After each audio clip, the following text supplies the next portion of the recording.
outstanding, magnificent, unstoppable, extraordinary, not excellent. It's a different level.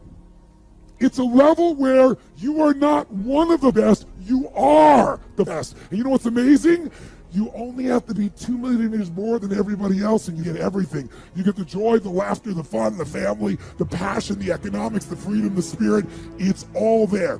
What Jerry Maguire called the Quan, baby. All of it. And it's just 2 million views above, and most excellent people give up because they're exhausted. And there's some people who go, the harder I hit it, the more I hit it, sooner or later it's going down. I'm not stopping. And when you do that enough, it pops open. That's a problem. And it would be good if you could fix it, but you haven't got a clue about how to fix that.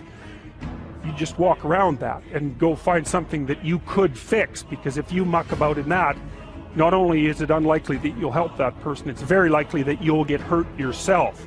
So, you know, just because while you're experiencing things announce themselves as in need of repair, doesn't mean that it's you right then and there that should repair them. You have to have some humility. He put it very well.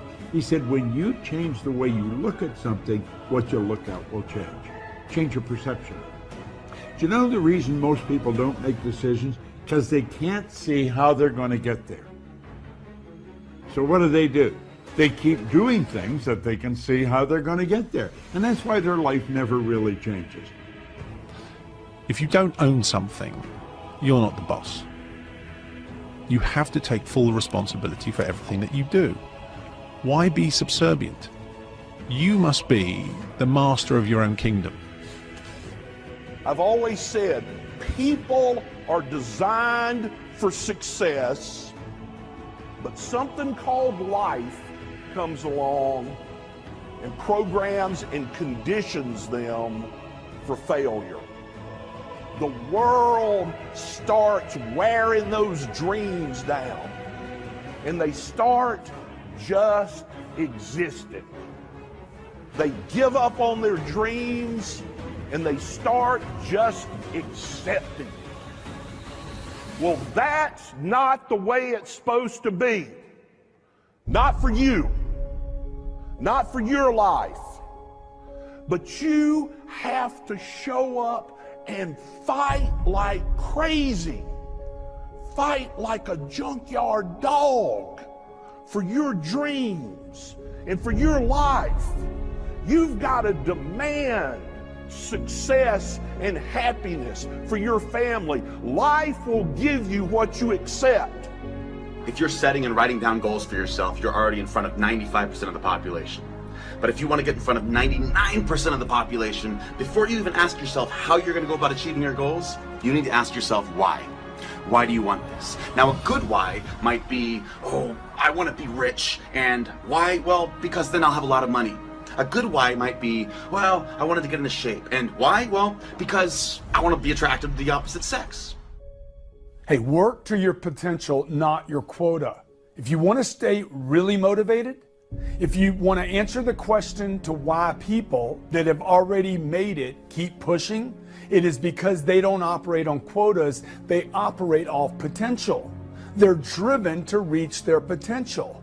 This is also tied to their ethical obligation. They know what they're capable of. The most powerful man in the world has 24 hours in a day to get what he or she needs done. The richest man in the world has 3,600 minutes in one day to earn his money. The most educated man in the world has 168 hours a week to learn. The greatest athlete in the world has 365 days in a year to train. How much time do you have? See, whatever you're doing, however you spend your time, that tells you who you are. So think about what it is you like to create in your life experience. Once I look at how you commit your time, once I do an evaluation on how you spend your time, I can tell you exactly what you're committed to. How much time do you spend working on you? How much time do you spend every day working on your dream? In the last 90 days, how many books have you read? In the last year, What new skill or knowledge have you acquired? What kind of investment have you made in you? A lot of people, as soon as they punch out, they rush home to sit on the couch. They rush home to do nothing. They rush home just to sit there and figure out, okay, I'm going to go to sleep, do it all tomorrow. I want to talk to you today about putting action behind your faith. It's one thing to pray about a situation. It's one thing to believe that we're going to get better, and that's good. Praying, believing, hoping, that's all a part of faith. But there's another step that we so often leave out. And I believe it's one of the keys to seeing God do great things. You have to put action behind your faith. You have to do something to show God that you're serious about what you're believing for. You can pray all day long, God, get me out of this problem. God, give me this promotion. God, help me to get well. And that's fine. But if you really want to get God's attention, if you want to see God move in amazing ways, then take it one step further and do something to demonstrate your faith. In other words, you may have an addiction, but are you going to a recovery program? Are you in a support group? That's a faith that God can see. Maybe you lost your job. Do you have your resume? Are you out knocking on new doors? Maybe your spouse is not treating you right. Are you treating them the same way? Or are you treating them the way you want to be treated? That's what allows God to do the extraordinary. And I know people that are down and discouraged, and they pray and pray. God, please get me out of this discouragement. God, give me my joy back. God, give me a new beginning. It's good to pray.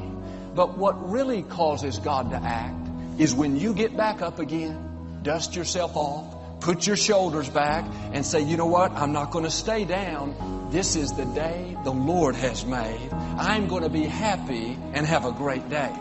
That's putting action behind your faith.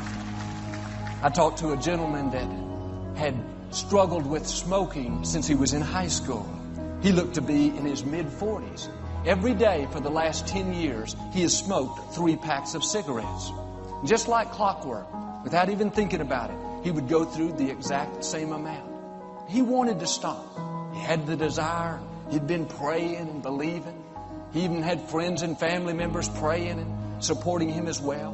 But he just couldn't seem to do it. But one day, he heard this principle, that you have to put action behind your faith. And he did something extremely simple.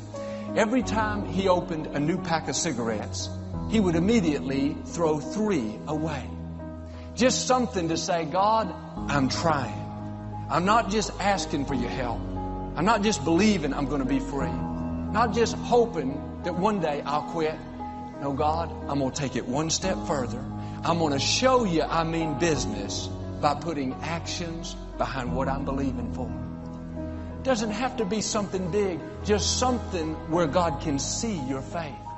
He threw those 3 away. And a couple of months, he realized he didn't miss them. He decided to double it. He started throwing away 6. Eventually, he got to where he could eliminate a whole pack. That was a little over 3 years ago. Today, he is completely free. He said, Joel, I haven't felt this great in over 30 years. Here's my point. He could have prayed 24 hours a day. He could have believed for a lifetime. But the power came when he took it one step further and showed God he meant business by putting actions behind what he was believing for. Are you doing anything to show God that you're serious? God is not moved by our needs.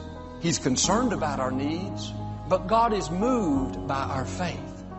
When God sees you doing what you can to get well, when He sees you getting to work a little earlier because you really want that promotion, when He sees you bypass the cookie jar because you've been believing to lose weight, when He sees you help others when you really need more help than them, when God sees your faith, that's when extraordinary things will begin to happen. You'll have a strength to overcome things you couldn't overcome before.